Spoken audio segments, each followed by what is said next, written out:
কি হয়েছিল ঘটনাটা? ও কালকে শুনলাম যে ও যখন বেরিয়েছে ওর দাদা সকালবেলায় বাথরুমে, ওর পাশের বাথরুমের পাশের একটা লেবু গাছে ও সুইসাইড করেছে, গলায় শাড়ি দিয়ে মায়ের শাড়ি দিয়ে সাজিয়েছে। কেন? আর কি মনে হয়? মনে হয় না, এটা অনেকদিন ওর বন্ধু বান্ধব আমরা সবাই বোঝাচ্ছিলাম ও একটা মেয়ের সাথে অ্যাফেয়ার্সে জড়িত ছিল।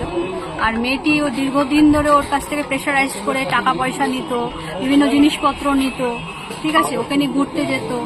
আর মোটামুটি ওর পয়সা দিয়ে ওর সংসারটা চালাতো। আর ও জানতো না যে ও অলরেডি বিবাহিত, পরেও জানলো যে মেয়েটি অলরেডি বিবাহিত, ওর একটা বাচ্চাও আছে। আর আমার যে ভাই মারা গেছে তার 23 বছর বয়স, মেয়েটি মনে হয় যথেষ্ট বড়। মেয়েটার সাথে পরিচয় কি করে হয়? মেয়েটি জয় বোধহয় পরিচয় ফোনে ফোনে হয়, তারপরে দেখা সাক্ষাৎ হয় ওদের মধ্যে। আর এরপরে ও যখন জানতে পারে দুজনের মধ্যে অশান্তি হয়, মেয়েটি তখন বলছে যে আমার স্বামী আছে, আমি তোমার সাথে সম্পর্ক করতে পারবো না। আর যে মিথ্যা প্রতিশ্রুতি দিয়ে দিচ্ছিল যে বিয়ে করব, তোমার সাথে পরবর্তীকালে সম্পর্ক করবো, তা ও পরে জানলো যে অলরেডি ও বিবাহিত।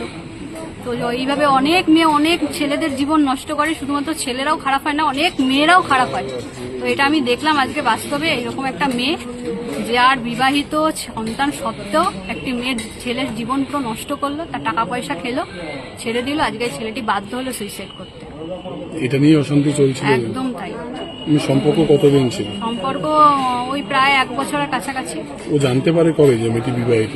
ও জানতে পারে এই রিসেন্ট জানতে পারে। আপনাদের বলেছিল বাড়িতে? ও সবাইকে শেয়ার করেছিল, বন্ধু বান্ধবরাও বোঝাচ্ছিল যে যেহেতু বিবাহিত ছেড়ে দেয়, কিন্তু অলরেডি ও মানে প্রেমে একটা ইমোশনালে যুক্ত হয়ে গেছে, ওখান থেকে বেরোতে আসতে পারছিল না। এখন কি চাইছেন আপনি? আমি চাচ্ছি যে এই মেয়েটির কঠোর মানে শাস্তি হোক, যাতে আর অন্য ছেলের জীবন নিয়ে এরকম ওর খেলা না করে। আপনারা অভিযোগ করেছেন কোনো থানায়? এবার থানায় অলরেডি বলা হয়েছে, আর এখন মানসিক পরিস্থিতি এত খারাপ, ভবিষ্যতে আর অভিযোগ করে জানানো হবে।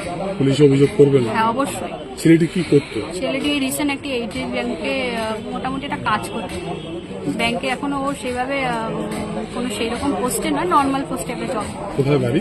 হ্যাঁ, বনবনি, অশোকনগর বনবনি। অশোকনগর থানার মেয়ে? হ্যাঁ। ঘটনাটা কখন ঘটে? ঘটনা ঘটে আজকে, মানে ভোর ওই 4টে 3:30 নাগাদ। আর টের পান কখন আপনারা? 4:30 নাগাদ, 4:30-5টা। কে দেখে ফার্স্ট? ওর দাদা দেখে। দাদা। তারপরে হাসপাতালে নিয়ে? হাসপাতালে নিয়ে আসে, হাসপাতালে ডাক্তার মৃত বলে ঘোষণা করে। আপনি কে হন? আমি পাশেরই দিদি, একসঙ্গেই পাড়া, মানে ছোটবেলা থেকে প্রতিবেশী। হ্যাঁ। কি নাম আপনার? আমার নাম ইন্দিরা।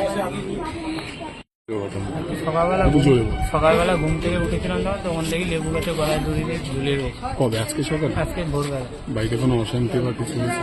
বাড়িতে কোনো অশান্তি নেই, যা হয়েছে ওদের নিজেদের মধ্যে কি হয়েছে আমরা কিছু জানি না। ওদের SMS এর মধ্যে কি হয়েছে, হওয়ার পরে কার সাথে? ওই যার সাথে কথাবার্তা